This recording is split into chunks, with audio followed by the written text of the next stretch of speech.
Gracias, George. Muy buenas noches. Muy buenas noches a cada uno de nuestros hermanos que nos acompañan en este estudio de la palabra de Dios, de cómo Dios salva al pecador y por qué Dios se involucra en todo este proceso humano con el objetivo de brindarnos redención. Así que estamos muy contentos en esta noche de poder continuar con un tema que para mí es sumamente relevante.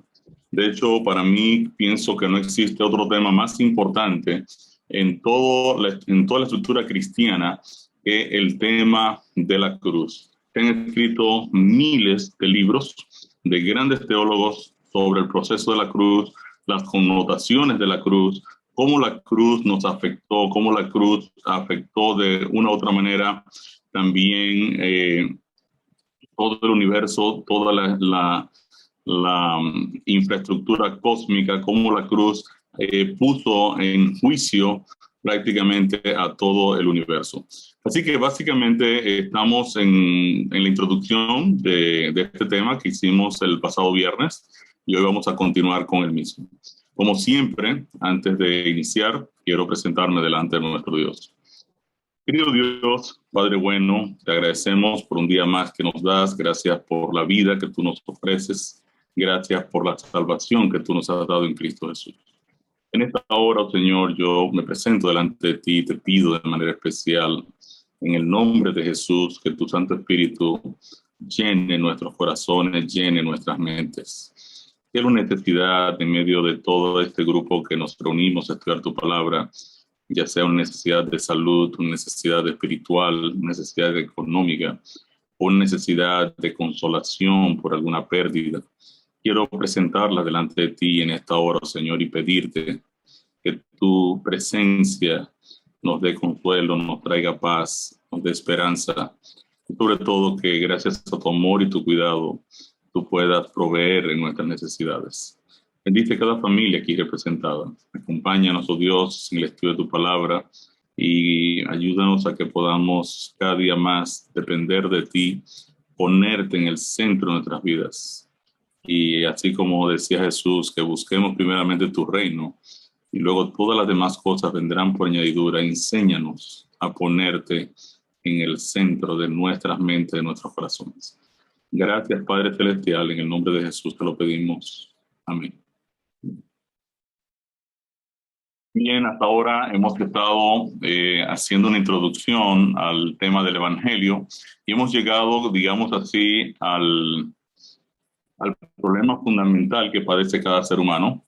Los seres humanos padecemos dos problemas fundamentales: el problema de la muerte, el problema del pecado. Y la muerte es consecuencia del pecado. Una problemática que realmente nos afecta. El pecado pues está metido en todas las maneras posibles en todo lo que hacemos.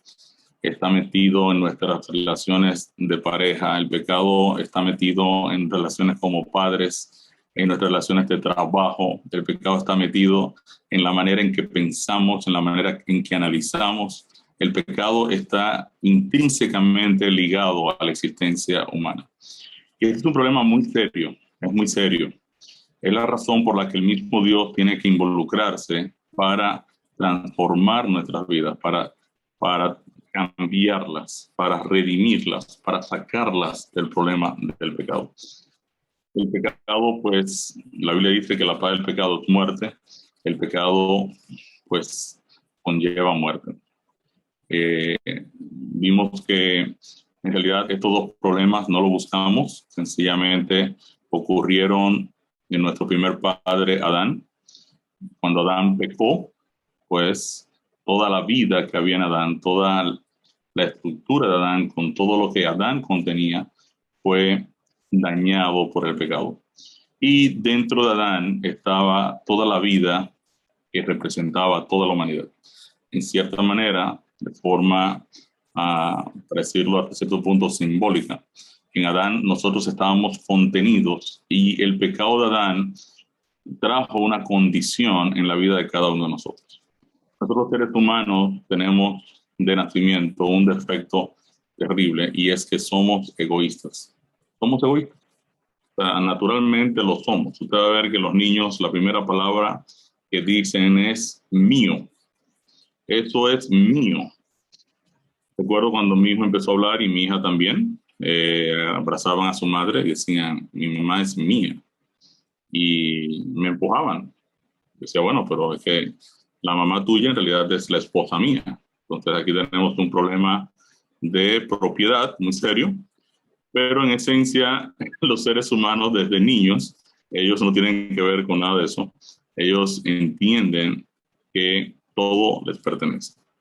Así que lo único que usted necesita para ser un pecador es nacer. En el mismo momento que usted nace, ya usted queda contaminado por este flagelo, por esta herencia.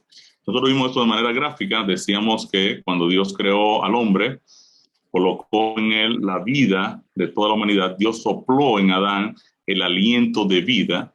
Y desde aquí, desde Adán, que vino a ser el patrón, vino a ser la fuente, vino a ser la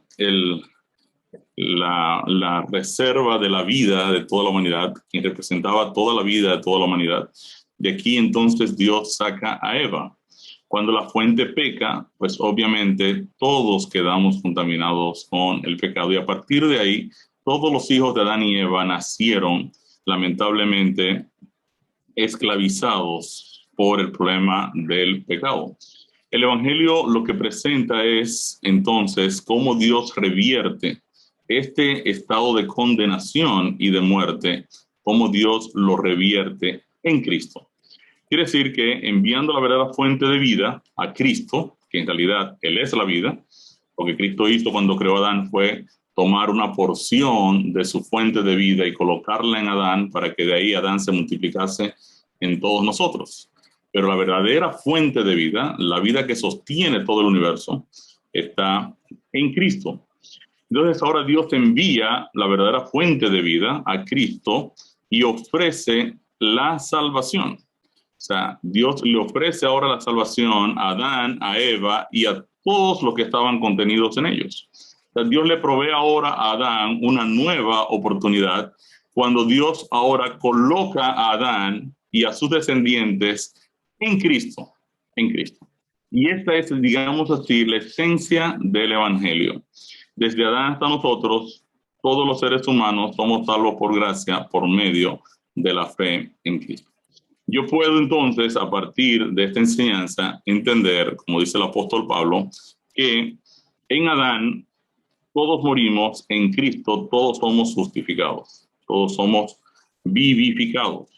Quiere decir que yo puedo escoger por mi libre albedrío si me quiero quedar en Adán o puedo escoger si quiero estar en Cristo. La solución de mi problema de pecado, la solución de mi problema de muerte, ya Dios lo resolvió en Cristo. Y esto es bien importante, mis hermanos, que ustedes puedan estudiarlo, releerlo, reafirmarlo, aprenderlo, memorizar en esto. Porque es importante que usted pueda enseñarle a las personas que hay esperanza en Cristo Jesús. Las personas necesitan saber que en Cristo hay vida eterna, que la solución a nuestro problema de muerte y de pecado ya Dios la proveyó en Cristo. Hay muchas personas con muchas necesidades, con depresiones, con situaciones difíciles, desesperanzados, con vidas tristes, que necesitan escuchar que Dios los redimió en Cristo. Es importante que nosotros meditemos en esto. Para mí, comprender lo que Dios hizo por mí y cómo me redimió en Cristo fue lo que realmente me transformó de ser un cristiano mediocre a ser un cristiano esperanzado con la confianza puesta en Cristo Jesús. Yo pasé de ser un cristiano que sencillamente iba a las iglesias a hacer lo mismo que hacemos todos los cristianos cuando vamos a las iglesias, a ser realmente una persona que empezó a amar a Dios de forma sincera. Empecé a evaluar lo que Dios hizo por mí, cómo Dios se involucró en mi redención, cómo Dios pagó el precio de mi rescate, cómo en Cristo Dios me demostró lo que yo valgo para Él. Y el tema del supremo sacrificio de Cristo es tan relevante en el cristianismo. Entender cuál fue el proceso de la cruz es tan esencial, que es lo que nos permite a nosotros, en realidad, regresar al amor de Dios. Es volver al amor de Dios, confiar en Dios, depender de Dios. Y cuando eso ocurre, como dice el apóstol Pablo, todo, todo, cuando digo todo, lo tengo por basura con tal de ganar a Cristo Jesús. El viernes nosotros hablamos algunos conceptos fundamentales que tenemos que tener claro antes de entrar al tema de la cruz. Vimos que Dios es una deidad compuesto de tres personas, Padre, Hijo, Espíritu Santo. Eso es lo que enseña la palabra de Dios.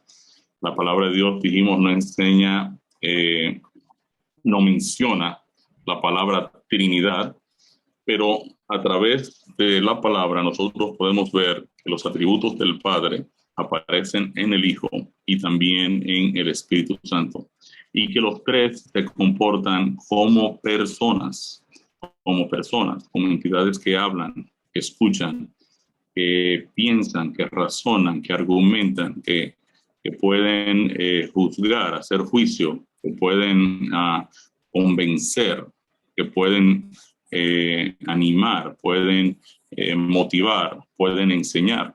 Quiere decir que tanto el Padre como el Hijo como el Espíritu Santo son tres personas, son una esencia, son tres en personas.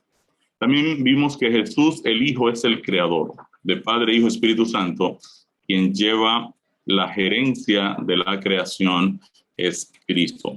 Vimos los textos, por ejemplo, de Hebreos 1, 1 y 2, donde la palabra de Dios dice que por medio del Hijo Dios creó el universo. Colosenses 1, 15 y 16 dice que el Hijo, por medio del Hijo, o sea, todo fue creado por medio de Él y para Él. Quiere decir que Jesús viene a ser lo que nosotros llamamos en ingeniería el project manager de la creación. Entonces, cuando usted pone, por ejemplo, va a ser un proyecto muy importante, lo que usted hace fundamentalmente es que usted pone un project manager, un gerente de proyecto. O sea, lo que usted hace es que en un proyecto muy grande, nosotros los ingenieros, ponemos un ingeniero, director y coordinador de todo el proceso del proyecto. Y esto vendría a ser, para decirlo en términos ingenieriles, el project manager de la creación. Él es que se encargó de crear todo lo que existe. Y Juan 1, 1 al 3 dice que todas las cosas por el verbo fueron hechas y sin él nada de lo que ha sido hecho fue hecho. Quiere decir que es Jesús quien crea todo el planeta Tierra, es Jesús quien pone el soplo en Adán, es Jesús el que lleva la voz cantante de la creación, de acuerdo a la palabra de Dios. También vimos que solo Dios es inmortal, el único que tiene inmortalidad, dice la palabra de Dios, es Dios. Vimos también que Dios es el que da vida a todas las cosas. Dios es el que le da vida a todo lo que está vivo. Vimos también que Jesús es la vida. Y esto es bien importante que lo comprendamos porque es la esencia del evento de la cruz. Y vimos también que Jesús es el autor de la vida. Entonces, con esto de trasfondo, vamos a entrar un poquito a hablar del proceso de la cruz, de lo que estaba en juego en la cruz y luego cómo ocurrió toda la estructura de la cruz. En el centro mismo del corazón del mensaje del Evangelio se encuentra el supremo sacrificio de Cristo. Sin embargo, es el propósito determinado del enemigo de Dios encerrar esta verdad de la cruz en la oscuridad. En este estudio veremos la cruz de Cristo como un espectáculo judío y nos sorprenderemos al descubrir el autodesprendimiento del amor ágape de Jesús y lo que él estuvo dispuesto a renunciar a fin de salvar al mundo. Lo primero que debemos ver es que el pecado no es perdonable. No es perdonable, es pagable. O sea, la Biblia enseña que la manera de Dios perdonar el pecado es cargándolo. Cuando nosotros decimos que el pecado no es perdonable, lo que queremos decir es que no es perdonable a la manera humana. Por ejemplo, a mi hijo me desobedeció, yo le dije que fuese a fregar. hijo, friega todos los platos, y él se fue a montar bicicleta. Entonces, cuando él regresa, yo le dije, mira, te voy a dar una pela porque yo te dije que fregaras y te fuiste a montar bicicleta. No, papá, perdóname, no me ponga el castigo, mira, yo no lo vuelvo a hacer, esto. Yo no, está bien, no hay ningún problema, te perdono. Y me olvido de la desobediencia, me olvido del castigo, me olvido de todo y ahí pasó el evento. En el esquema del pecado, las cosas no funcionan así. Cuando alguien comete un pecado, el pecado demanda la muerte de esa persona. Si Dios quiere perdonar, que esta persona reciba perdón por su pecado, en realidad Dios tiene que asumir el castigo que conlleva el pecado o la desobediencia cometida.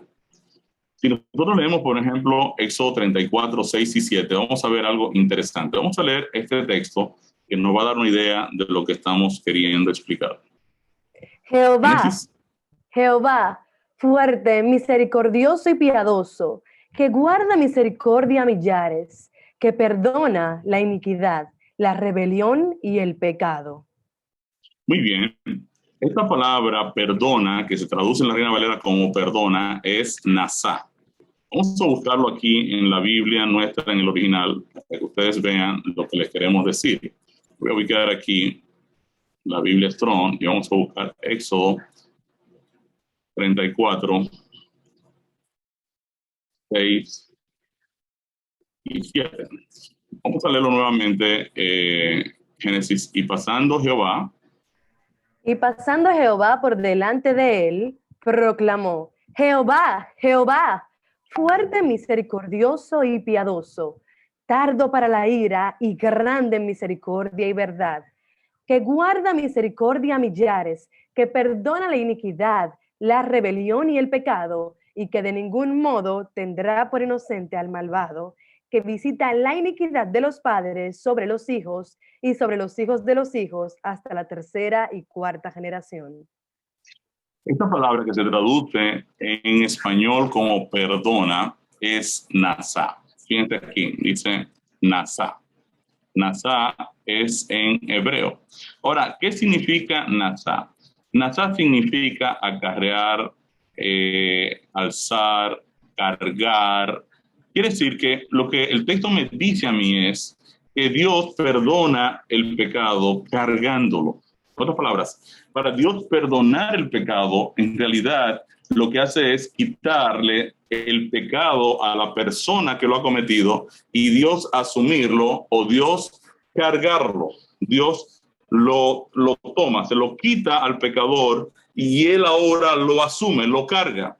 En cierta manera la persona ha sido perdonada porque ya no tiene la carga del pecado, él la ha asumido. Si usted lee, por ejemplo, Éxodo 25, 13 y 14, para que ustedes vean la connotación de la palabra nasá, vamos a leer Éxodo 25, 13 y 14. ¿Qué nos dice? Harás unas varas de madera de acacia, las cuales cubrirás de oro, y meterás las varas por los anillos a los lados del arca, para llevar o cargar, nasá, el arca con ellas. Interesante. O sea, nasá se utiliza para decir que cuando fue creada el arca del pacto, se le iba a hacer unos aros al mueble para pasar unas varas para poder nasá, para poder cargar el arca. Entonces, el concepto de perdón de la palabra de Dios no es que Dios se hace loco con el pecado. Dice, ok, Adán y Eva, ustedes pecaron. Bueno, tranquilo, se comieron el fruto, no hay ningún problema. Tranquilo, que todo sigue igual. No le den mente a eso. El pecado dice, no, espera, tú no puedes hacer eso, Dios. Si tú lo quieres perdonar, porque obviamente ellos pecaron, ellos tienen que morir. Si tú los quieres perdonar, entonces tú tienes que morir en lugar de ellos. La ley del pecado no permite que el pecador salga impune. Sí permite que alguien lo pueda sustituir, pero no permite que sencillamente el pecado pasa y no hay ningún problema. El pecado dice no, porque entonces estaríamos ahora mismo con un problema de justicia. pecado dice, ajá, ¿y quién me va a pagar? ¿Ven? Es como cuando usted va al colmado, digamos que yo voy al colmado, tengo una deuda en el colmado de 2,000 pesos. Y ahí voy al colmadero voy a tomar otra cosa para poner en la cuenta. El colmadero me dice, no, Ricardo, ya usted tiene 2,000 pesos tomado aquí en la cuenta del colmado, está bueno. Yo, bueno, pero yo te voy a pagar. No, yo no acepto eso. O sea, tú tienes que pagarme. Ahora, viene un amigo, me ve discutiendo con el colmadero y dice, ¿cuál es el problema? Y el colmadero dice, bueno, lo que pasa es que el carro me debe 2,000 pesos. Y ya está bueno. O sea, él quiere tomar ahora una leche que para sus hijos y demás, pero yo no te lo puedo tachar porque realmente él tiene que pagarme. Él tiene que cumplir y satisfacer la deuda que tiene. Ahora mi amigo puede decir, tranquilo, comadre, mira, aquí están los 2,000 pesos. Yo voy a pagar por Ricardo. Y la comadre dice, no, pues está bien. Ricardo, tome su leche, que ya aquí me pagaron su deuda. ¿Ven? El pecado es como el colmadero. Alguien tiene que pagarle al colmadero. O le pago yo, o le paga alguien más. Puede ser que yo esté muy orgulloso y diga al amigo, no, tú no tienes que pagarle al colmadero. Entonces el colmadero va a decir, bueno, entonces págame tú, Ricardo. Tú no puedes pensar que te vas a ir sin pagar. Eso es lo que el colmadero me va a decir. Lo mismo va a decir el pecado. El pecado va a decir, bueno, Ricardo, o pagas tú por tu pecado, o paga alguien que esté dispuesto a asumirlo. Entonces, en la mente hebrea, el concepto del perdón estaba ligado al hecho de que Dios carga con el pecado del pecador. O sea, perdonar es cargar. Usted lee Isaías 53, 4 al 6, todavía es mucho más claro cuando se trata, esta profecía trata acerca del siervo sufriente. Interesante porque mire qué dice Isaías 53, 4 al 6. Ciertamente llevó él nuestras enfermedades y sufrió nuestros dolores, y nosotros le tuvimos por azotado, por herido de Dios y abatido. Mas él herido fue por nuestras rebeliones, molido por nuestros pecados. El castigo de nuestra paz fue sobre él, y por su llaga fuimos nosotros curados. Todos nosotros nos descarriamos como ovejas, cada cual se apartó por su camino, mas Jehová cargó con él el pecado de todos nosotros. Cargó en él, Génesis, Cargó con él el pecado. No, con él no. Cargó en él. Cargó en él el pecado de todos nosotros. Bien. O sea, ¿qué hace Dios entonces en Cristo, en el cielo sufriente? Carga en Cristo el pecado de todos nosotros. Quiere decir que en el concepto del perdón de pecado, o sea, Dios lo que va a hacer ahora con el problema de pecado que afecta a toda la humanidad es tomar la carga de pecado y cargar a Cristo, a quitárnoslas a nosotros, perdonándonos porque ya no la vamos a tener y colocándola en Cristo. Ese es el Evangelio. El Evangelio es que Dios ahora va a tomar la estructura, toda la carga de pecado que ha condenado a toda la humanidad, la va a tomar y la va a cargar. Ese es el Evangelio. Y esta es la razón por la que Dios está dispuesto a involucrarse. Porque la única manera que Dios tiene de que toda la humanidad pueda alcanzar la salvación es si quita de la humanidad el pecado que gravita en la humanidad. Y esta es la buena noticia del Evangelio. Ese es el Evangelio. El Evangelio es que Dios ahora le está ofertando a una humanidad que ya nació condenada, ya nació comprometida con la muerte, la está librando en Cristo. Y cuando el apóstol Pablo entendió esto, dijo, wow, impresionante. Uno de los libros más leídos y probablemente el libro más leído en el mundo después de la Biblia, es un libro escrito en el año 1600. Se conoce con el nombre de El progreso del peregrino. Yo pienso que todo cristiano debe leer este libro. Y es un libro escrito como si fuera una parábola, ¿verdad? Es una historia donde un personaje llamado Cristiano sale de la ciudad llamada Destrucción, sale obviamente a la ciudad de la luz, sale a la Nueva Jerusalén. Entonces, a través de todo el proceso de su vida, él se va encontrando con una serie de personajes que son muy interesantes. Y este libro, escrito por Juan Bunyan, vamos a ver si lo podemos compartir, es uno de los libros más extraordinarios del mundo cristiano. Fue escrito por este protestante que cayó preso en la Edad Media. Algunas personas creen que lo escribió en la cárcel. Y el peregrino, cuyo nombre es Cristiano en el libro, tiene una carga de pecado impresionante. O sea, él sale de la ciudad de destrucción con esta carga de pecado rumbo hacia afuera porque se encontró con un personaje llamado Evangelista que le dijo, mira, esta ciudad donde tú vives va a ser destruida, tú necesitas llegar a la ciudad de la luz. Ajá, ¿y qué tengo que hacer? Mira, tú ves allá donde está esa luz, allá que tienes que llegar. Entonces ahora el peregrino cristiano comienza ahora a moverse a través de toda una serie de obstáculos que se va a encontrar con la vida. Pero lo interesante es que esa carga de pecado que él va arrastrando, en el proceso, él termina en la cruz. Él se encuentra con la cruz y cuando llega a la cruz en su proceso de caminar, aquella carga de pecado entonces se le desprende y ahora él comienza a caminar con otros compañeros, uno llamado fe, otro esperanza. Y sigue con muchas situaciones que se encuentran en el camino. Él se encuentra con un personaje llamado avaricia, otro amor al mundo, otro sabiduría del mundo. Él se encuentra con toda una serie de situaciones que son problemas, obviamente personificados. Pero es un libro extraordinario. Lo que quiero decirle a ustedes es que Cristiano pierde su carga de pecado, se le quita de arriba ese tremenda carga, ese tremendo peso que lo agobiaba y lo hacía caminar deprimido, lo pierde cuando llega a la cruz de Cristo.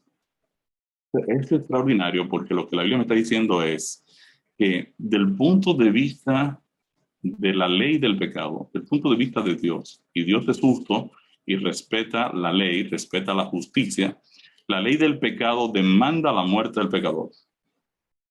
Si Dios quiere librar al pecador, entonces Dios, como es justo, tiene que satisfacer la ley del pecado y tiene que entregarle al pecado una vida a cambio de la vida del pecador.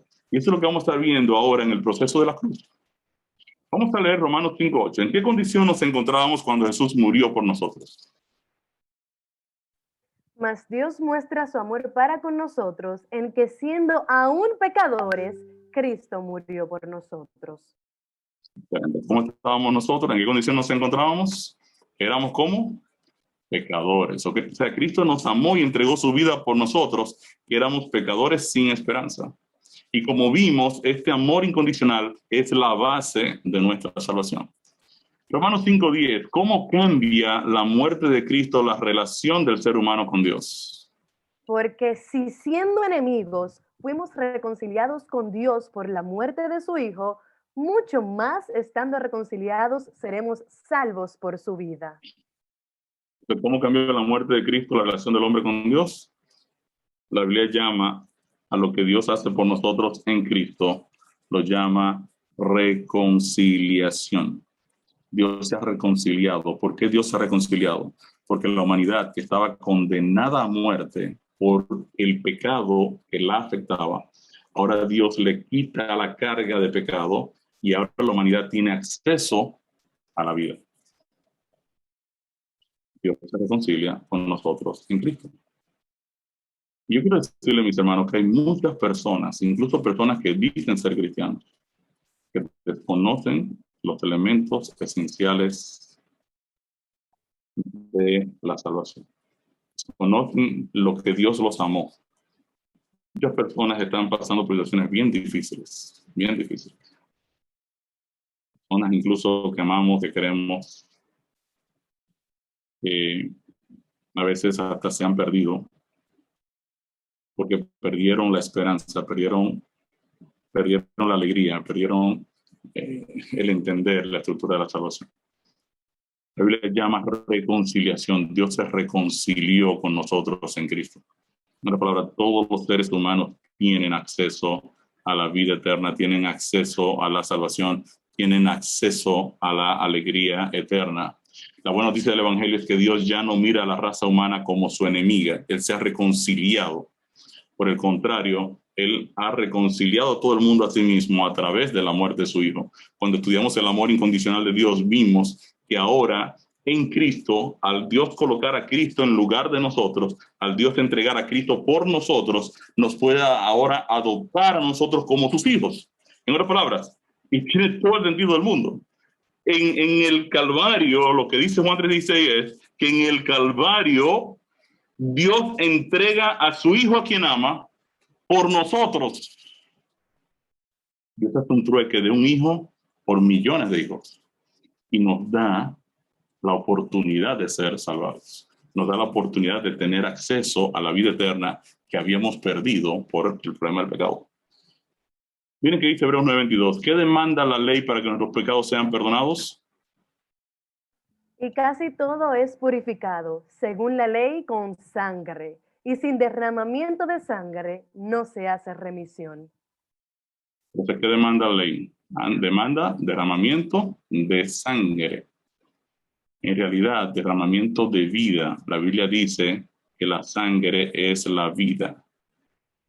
Por eso Dios le dice a los israelitas que no debían comer sangre, porque la vida estaba en la sangre. En realidad, la Biblia está haciendo un símil entre la sangre y la vida. O sea, el derramamiento de sangre implica derramamiento de vida. La ley del pecado demanda muerte con el fin de que los pecados sean perdonados. El pecado dice, ok, tú quieres perdonar a Luis, entonces obviamente hay que derramar vida para que Luis tenga acceso ahora a la vida, porque Luis está condenado a muerte.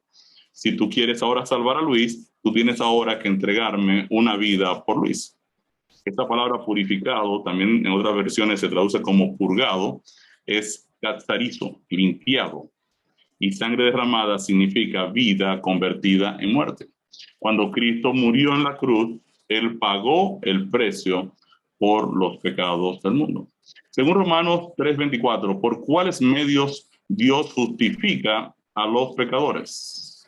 Siendo justificados gratuitamente por su gracia, mediante la redención que es en Cristo Jesús. ¿Por cuáles medios Dios justifica? O sea, por la muerte en la cruz, Cristo ha eliminado la barrera entre el hombre pecador y el Dios santo. Vamos a poder, por ejemplo, Romanos 3:25. ¿Qué es lo que logra la muerte de Cristo? A quien Dios puso como propiciación por medio de la fe en su sangre para manifestar su justicia a causa de haber pasado por alto en su paciencia los pecados pasados.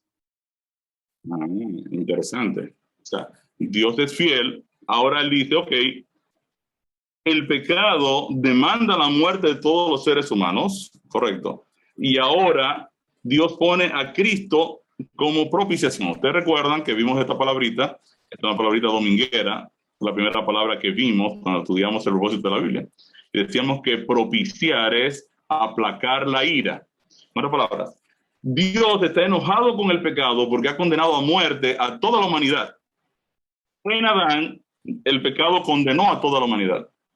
Ahora Dios va a aplacar su ira frente al problema del pecado que ha condenado a toda la humanidad a muerte en Adán, y ahora va a entregar a Cristo, y Cristo va a ser la ofrenda que Dios va a poner para aplacarse a sí mismo por el problema del pecado que afecta a toda la humanidad. Y yo digo, gloria a Dios. Es impresionante. ¿Por qué Dios va a hacer eso? Porque Él ahora va a manifestar su justicia. Él le va a decir al hombre pecador, es cierto, Ricardo, tú no escogiste nacer. Tú naciste y ya venías con el problema del pecado, heredándolo de tu padre Adán. Yo te voy a proveer ahora la salvación por medio de Cristo. Esto es justo. Totalmente justo. Porque el texto dice que a través de eso Dios va a manifestar su justicia habiendo pasado por alto incluso los pecados cometidos. Tiene todo el sentido del mundo. Por medio de la muerte de Cristo, Dios manifiesta o revela su justicia, que fue el texto que vimos en Romanos 1:17, de cuál es el propósito del Evangelio. En el Evangelio la justicia de Dios se revela, se manifiesta, se pone en evidencia. Dios tiene que revelar su carácter para que toda la humanidad sepa que Él es justo. Porque Él está haciendo algo que nadie hace. Decíamos que el gobierno de Dios es un reino.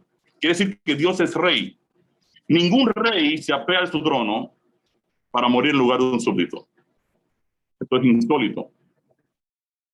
Dios está revelando a todos sus súbditos. Él es un rey distinto a todos los reyes que usted puede conocer. Él puede bajar del trono, él puede entregar su vida, él puede rescatar a sus súbditos, porque este rey ama a sus súbditos. Qué cosa extraordinaria. Romanos 3:26, desde la cruz, ¿qué puede hacer Dios legalmente a los creyentes? Con la mira de manifestar en este tiempo su justicia, a fin de que Él sea el justo y el que justifica al que es de la fe de Jesús. Dios va a manifestar por medio de la cruz su justicia, para que todo el mundo sepa que Él es justo. Este rey ahora está preocupado de que sus súbditos sepan qué tipo de rey ellos tienen. Pero cuando yo hablo de los súbditos, no estoy hablando de los seres humanos solamente, estoy hablando de los ángeles del cielo que están mirando el problema del bien y del mal. Porque este no es un problema de la tierra, este es un problema cósmico. Por eso les digo a ustedes que cuando el conflicto ocurrió en el cielo, ahora Dios está manifestando su carácter, está revelando quién es Él a todo el universo. Y todo el mundo tiene que saber que Dios es el justo y el que justifica al que es de la fe de Jesús. Dios justifica y acepta como justo al que tiene una fe verdadera en Jesús. O sea, desde la cruz, Dios puede satisfacer ahora las demandas de la ley del pecado y declarar legalmente justos a los creyentes. El sacrificio en la cruz revela ahora que Dios es justo y a la vez le permite a Dios justificar al pecador. Vamos a leer Romanos 3:26 en una versión más actual de la Biblia. Vamos a leerlo en la versión actual de la Biblia.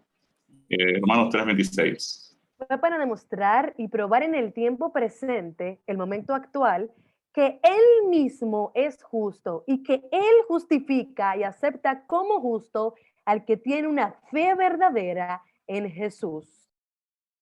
Excelente. ¿Qué cosa es justificar? ¿Qué significa justificar? Digamos que hay alguien que está condenado a muerte. Digamos que mi amigo Edgar Pérez hizo algo bien feo y lo condenaron a muerte. Y digo Edgar Pérez porque lo tengo aquí cerca.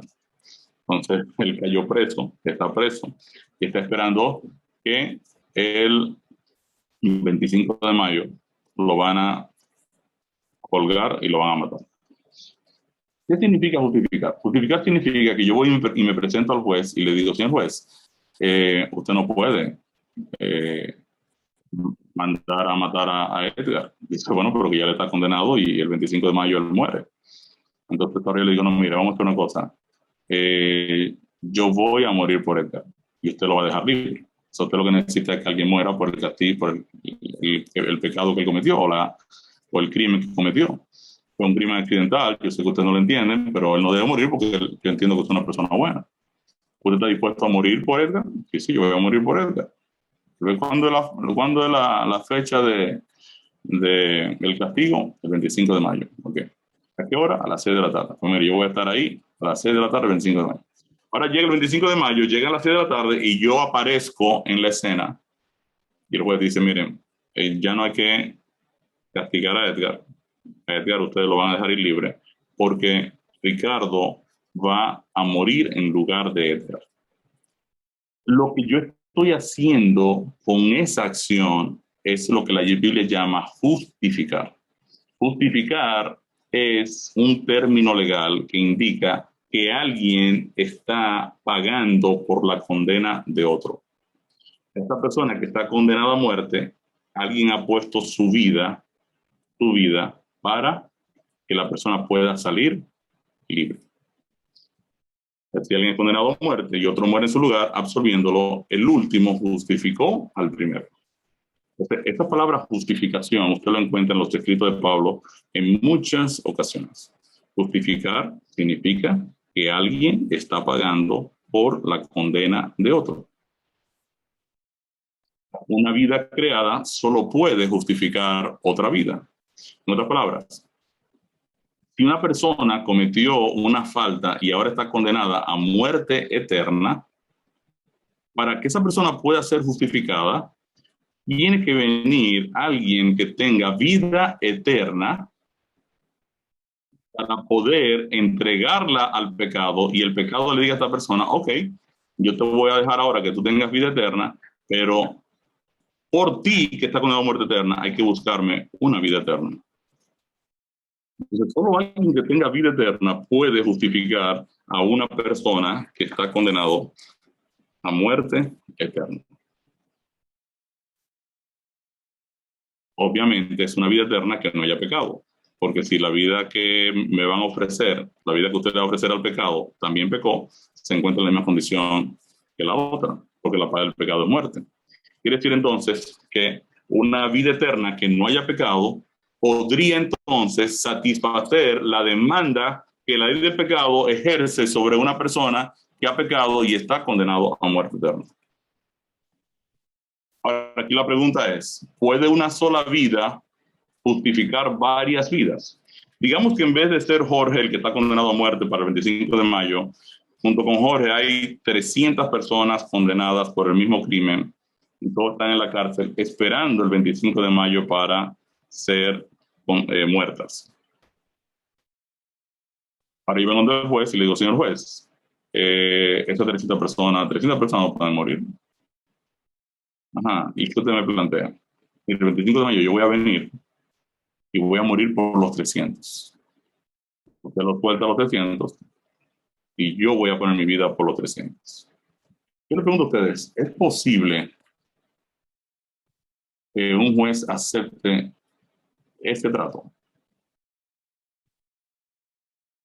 ¿Es posible que una juez acepte el trato de que una persona muera por 300? La respuesta es no. O sea, una vida creada no puede justificar varias vidas. Y esta es la esencia del Evangelio. Dios no podía enviar un ángel a pagar por el pecado de los seres humanos, porque los ángeles son seres creados. Una vida creada puede pagar por otra vida creada, pero no puede pagar por muchas vidas creadas. Vamos a ver qué pasa en la cruz y por qué Cristo, que es una vida, puede pagar por los miles y millones de seres humanos que fueron condenados a muerte por el pecado de Adán. Vamos a ver Romanos 6:23. En contraste con la paga del pecado, ¿cuál es el regalo de Dios? Romanos 6:23. Porque la paga del pecado es muerte, mas la dádiva de Dios es vida eterna en Cristo Jesús, Señor nuestro. Entonces, la paga del pecado es muerte. ¿Y qué cosa es el regalo, la dádiva, el don de Dios? Dios ahora a esa paga del pecado oferta al pecador vida eterna en Cristo Jesús. Mientras el pecado paga con la muerte, en cambio el regalo de Dios para el ser humano es vida eterna en Cristo. Hebreos 2:9. ¿Qué gustó Cristo en la cruz por cada ser humano? Pero vemos a aquel que fue hecho un poco menor que los ángeles, a Jesús, coronado de gloria y de honra a causa del padecimiento de la muerte, para que por la gracia de Dios gustase la muerte por todos. ¿Qué gustó Cristo en la cruz del Calvario por cada ser humano? Gustó la muerte. El texto lo dice muy claro. Hebreos 2:9 presenta el hecho de que Cristo con su muerte, Él murió por todos y cada uno de los seres humanos. La muerte que los seres humanos mueren hoy en día es lo que se llama un sueño de muerte. Es lo que pasa en Juan 11 cuando Jesús le dice a los discípulos, Lázaro duerme. Los discípulos dicen, bueno, pero si está durmiendo, entonces él sanará y se levantará. Y ahora el texto dice, pero Jesús se refería al sueño de muerte. Y ahora Jesús vuelve y le dice a los discípulos, nuestro amigo Lázaro ha muerto. Quiere decir que la muerte que nosotros conocemos hoy es un sueño de muerte. Cuando una persona fallece por cualquier causa, para la Biblia, él está descansando. Está en descanso. Pero la paga del pecado es la muerte eterna. O sea, la muerte que Cristo probó por cada hombre es lo que la Biblia llama la segunda muerte, que es la muerte sin esperanza de resurrección, o la paga del pecado, o el adiós a la vida. Entonces, es aquí donde empieza ahora el proceso de la cruz. ¿Cómo fue el proceso de la cruz? Desde el momento de su nacimiento, a través de la muerte de los infantes y luego en diferentes momentos, Satanás había intentado matar a Jesús. Vamos a ver algunos casos. Mateo 4, 5 y 6. Entonces el diablo le llevó a la santa ciudad y le puso sobre el pináculo del templo y le dijo, si eres hijo de Dios, échate abajo, porque escrito está, a sus ángeles mandará acerca de ti y en sus manos te sostendrán. Perdón. En tus manos te sostendrán. Perfecto. Este fue un deseo de Satanás matar a Cristo cuando lo lleva ya al pináculo del templo para que él se lance. Ya había intentado matar a Cristo con el tema de los infantes. Ahora en Juan 8, 58 y 59 vamos a ver otro intento del enemigo de matar a Cristo. Juan 8, 58 y 59. Jesús les dijo, de cierto os digo, antes que Abraham fuese, yo soy. Tomaron entonces piedras para arrojárselas. Pero Jesús se escondió y salió del templo, y atravesando por en medio de ellos, se fue. ¿Ven? Tomaron entonces piedra para arrojárselas. Otro intento de matar a Jesús. En varias ocasiones los judíos intentaron matar a Cristo. En este caso querían apedrearlo. Ahora, en todas las ocasiones los judíos no pudieron prender a Jesús debido a que no había llegado su hora. Vamos a leer Juan 7:30 y 8:20. Entonces procuraban prenderle, pero ninguno le echó mano porque aún no había llegado su hora. Estas palabras habló Jesús en el lugar de las ofrendas, enseñando en el templo, y nadie le prendió porque aún no había llegado su hora. ¿Por qué no pudieron matar a Cristo? Porque la palabra de Dios dice, todavía no ha llegado su hora. Ahora, miren qué dice Jesús cuando está en el Getsemaní y está sufriendo, y dice la Biblia que Cristo sudó sangre, grandes gotas de sangre empezaron a salir de su cuerpo, ¿no? De su piel. En el Getsemaní Jesús está en lo que se llama el momento de la pasión, ¿correcto? Ahora, Jesús, ¿qué dice en el Getsemaní? Vamos a leer Lucas 22:53. Esto es antes de la cruz. ¿Qué dice Jesús? Habiendo estado con vosotros cada día en el templo, no extendisteis las manos contra mí, mas esta es vuestra hora y la potestad de las tinieblas.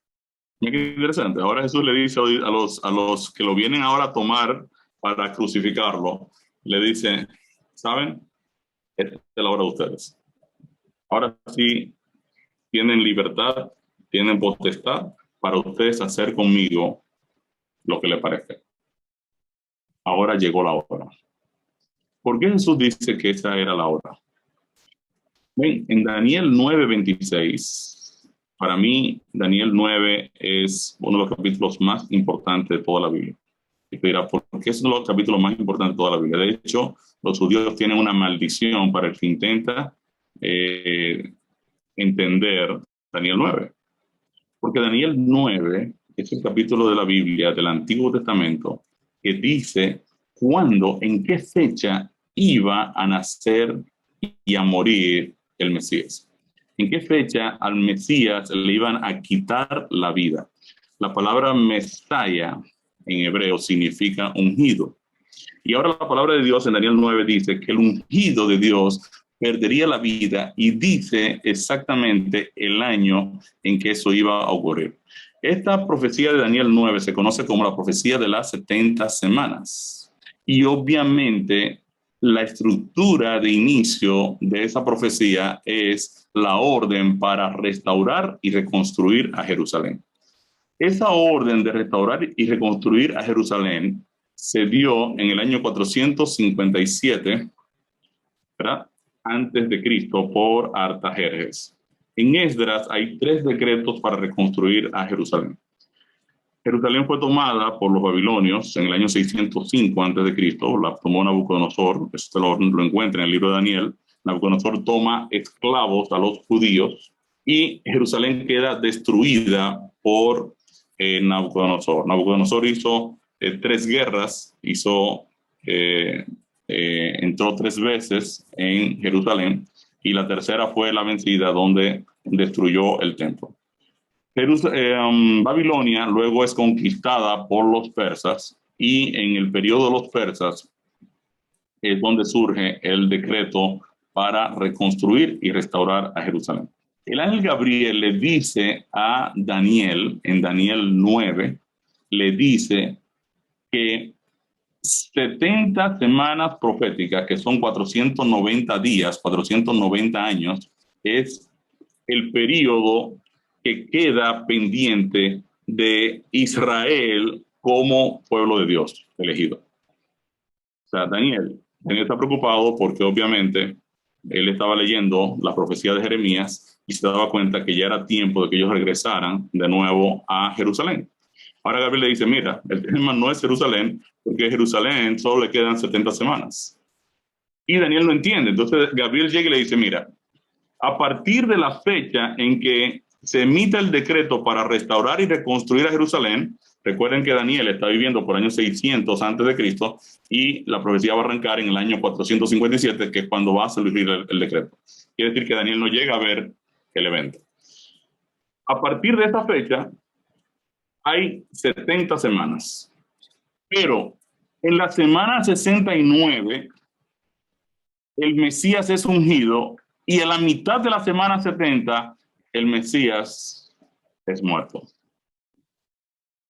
Como este evento tiene fecha asignada, los judíos actuales no tratan de interpretar esta profecía, porque obviamente el tiempo ya pasó. El decreto para reconstruir y restaurar Jerusalén ya se dio. Quiere decir que el Mesías debía estar alrededor entonces de este año. Todavía los judíos quieren seguir esperando a un Mesías, pero la profecía me dice cuándo iba a ocurrir. Resulta que cuando Jesús está orando en el Getsemaní, ese año exactamente es el año 31 después de Cristo, que fue el año de su crucifixión, donde la profecía decía que el Mesías perdía la vida, mas no por sí. Ahora Jesús le dice a los que lo vienen a agarrar, a tomar, para llevarlo a la cruz, le dice, esta es la hora de ustedes. Ya sí se cumplió el tiempo, ahora sí ustedes tienen libertad para tomarme y hacer lo que ustedes quieran. Ustedes tienen potestad para eso. Ahora Jesús ora en el Getsemaní y ora 3 veces. ¿Qué dice Jesús en su oración en Mateo 26:39? Yendo un poco adelante, se postró sobre su rostro, orando y diciendo, Padre mío, si es posible, pase de mí esta copa, pero no sea como yo quiero, sino como tú. La Biblia dice que 3 veces Jesús oró al Padre de que pasara de él esa copa. ¿A cuál copa se refería Cristo? Vamos a ver a qué copa se refería Cristo en esta oración que 3 veces la sometió al Padre. Vamos a leer Juan 18:11. Jesús entonces dijo a Pedro, mete tu espada en la vaina. La copa que el Padre me ha dado, ¿no la he de beber? ¿Qué copa el Padre había dado a Cristo? Vamos a leer Isaías 51:22. Así dijo Jehová, tu Señor y tu Dios, el cual aboga por su pueblo. He aquí, he quitado de tu mano el cáliz, copa, de aturdimiento, los sedimentos del cáliz de mi ira. Nunca más lo beberás. El cáliz por la copa de la ira de Dios es lo que Jesús ahora tiene que apurar, porque ahora la ira de Dios frente al problema del pecado la va ahora a descargar en Cristo de manera tal que los pecadores ahora puedan acceder a alcanzar la vida eterna. Miren que dice Apocalipsis 14:9 y 10. Y el tercer ángel los siguió, diciendo a gran voz, Si alguno adora a la bestia y a su imagen y recibe la marca en su frente o en su mano, él también beberá del vino de la ira de Dios, que ha sido vaciado puro en el cáliz de su ira. Excelente. El Cristo se refería a la copa de la ira de Dios que pesa sobre el pecado de toda la humanidad. El estado de toda la gente dice que con fieras tentaciones, Satanás torturaba el corazón de Jesús. El Salvador no podía ver a través de los portales de la tumba. La esperanza no le presentaba su salida del sepulcro como vencedor, ni le hablaba de la aceptación de su sacrificio por el Padre. Temía que el pecado fuese tan ofensivo para Dios que su separación resultase eterna. Sintió la angustia que el pecador sentirá cuando la misericordia no interceda más por la raza culpable. El sentido del pecado que atraía la ira del Padre sobre él como sustituto del hombre fue lo que hizo tan amarga la copa que bebía el Hijo de Dios, y fue eso lo que quebró su corazón. Se nos fue el tiempo, vamos a quedarnos aquí. Pero estamos hablando ahora de que Cristo ahora se está preparando para ser el sustituto del hombre y para ahora ocupar el lugar que le corresponde al hombre pecador. Cristo lo va a asumir porque Él lo va a justificar. Él va a pagar la condena que gravita sobre el hombre. Él la va a asumir y de esta forma Dios se va entonces a reconciliar con la humanidad y le va a ofertar a la humanidad la vida eterna en Cristo Jesús. Amén.